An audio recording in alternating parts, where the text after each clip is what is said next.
জুলাই আন্দোলনের পরে আমরা প্রতিটি অস্ত্রাগারগুলোকে আমরা পাহারা দিয়েছিলাম এবং অন্যান্য ধর্মাবলম্বী যারা ছিল আমরা তাদের মন্দির আমরা সকলে মিলে পাহারা দিয়েছিলাম। এর মধ্য দিয়ে আমিরে জামাত ডক্টর শফিকুর রহমানের প্রতি বাংলাদেশের মানুষের অন্যরকম একটি ভালোবাসা তৈরি হয়েছে এবং তিনি বাংলাদেশের প্রতিটি দুর্যোগে প্রতিটি পরিস্থিতিতে এবং জুলাই আন্দোলন পরবর্তী যতগুলো ক্রাইসিস তৈরি হয়েছে তিনি এগুলো মিনিমাইজ করবার জন্য বিরাট অভিভাবকত্বের ভূমিকা পালন করেছে।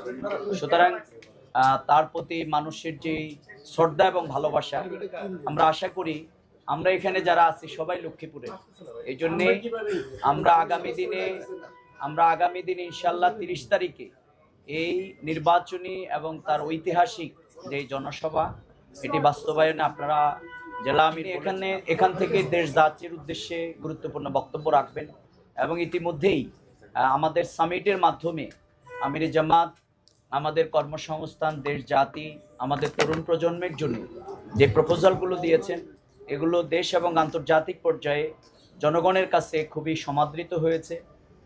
জনগণ আজকে সেগুলোকে মনে করছে যে আগামী দিনে দাঁড়িপাল্লার এবং তথা 11 দলীয় জোটের যে গণজোয়ার সেটি আজকে তৈরি হয়েছে। এই জন্য আমরা আশা করছি এই প্রোগ্রামটি অন্য যে কোনো সময়ের তুলনায় ব্যতিক্রম এবং তিনি এখানে এসেও আমাদের লক্ষ্মীপুরের জন্যে, আমাদের জনগণের জন্যে তিনি কথা বলবেন।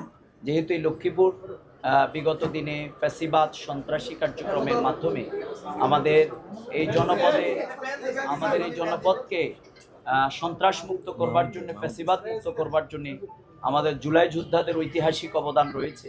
আমরা আশা করব যে আপনাদের সবার সহযোগিতায় আমাদের জেলা আমির সাহেব বলেছেন যে বিরাট জনস্রোতে এই সমাবেশ পরিণত হবে ইনশাল্লাহ।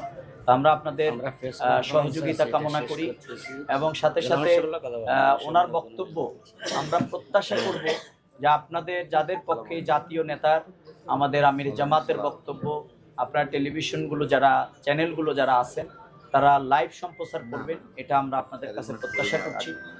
যেহেতু তিনি একজন শুধু জামাত নেতা নয়, তিনি 11 দলীয় জোট তথা বাংলাদেশের অত্যন্ত গুরুত্বপূর্ণ একজন শ্রদ্ধেয় সম্মানিত ব্যক্তি এবং বাংলাদেশের মানুষ অনেকেই মনে করেন এবং এই গণজোয়ার আজকে তৈরি হয়েছে যে আগামী দিনের হয়তো বাংলাদেশের প্রধানমন্ত্রী হবেন ডক্টর শফিকুর রহমান।